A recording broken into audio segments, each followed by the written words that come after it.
There was big news today out of Stamford, Connecticut in the Michelle Troconis case. 2 huge motions by the defense to overturn the 6 guilty verdicts, including conspiracy to commit murder, the big one. Michael Bryant is at the courthouse. Hey, Linda. Yeah, here at the courthouse, a lot of motions flying around today in the Michelle Troconis case. Traditional post-trial motions. Today it was a motion for acquittal, got that one here, and a motion for new trial. Let's start first with, oh, wait a minute, you see that? That was a bone. That was a bone just tossed to the defense from the judge here as it related to the motion for acquittal. He determined there may be some double jeopardy issues as it relates to counts 4 and 6, which are both conspiracy counts, one for tampering, one for hindering. And his question becomes, can there be double jeopardy involved here because you have a conspiracy with 2 separate counts? So he took that under advisement. He's actually going to make a ruling on the day of sentencing, May 31st, as to whether one of those counts will be vacated. Maybe not a big deal when you're staring at the big, tomato, which is the conspiracy to commit murder. But it's something, and it could shave years off any potential sentence. We know it's up to a 50-year max as it stands at this moment. Okay, so the other motion, again, traditional motion for new trial. 21 different grounds for motion for new trial. Here's the short answer to that: denied.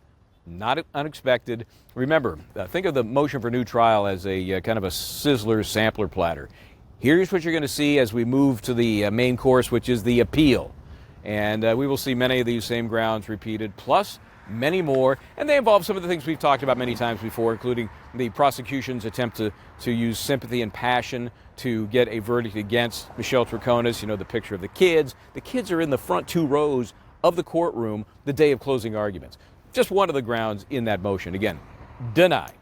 Michael, who was there at the courthouse when you were there? And did you get a chance to talk to the Troconis family? Yeah, Linda, we follow these cases. We see them in the headlines. We see them on the news. We see them on Bryant and Baden. But you don't really get to know the players that well. It's just very difficult. Let me tell you something I learned about. I was talking to Carlo and also to Claudia, the sister of Michelle Troconis and the father of Michelle Troconis, respectively. And I didn't know that Maricela and Carlo had been divorced, had been for quite some time. No secret, just not something anybody's chatted about.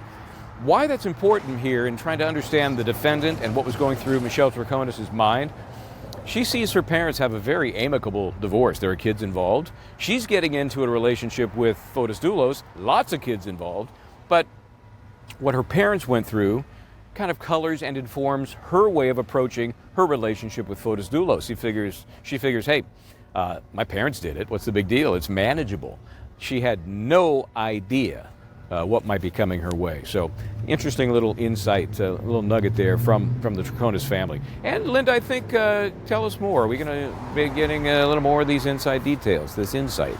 We were going to have the first uncut, unfiltered, extended interview with Claudia, the sister of Michelle Troconis, right here to see how the family is feeling and how Michelle is feeling. Stay tuned to this channel and also subscribe to us.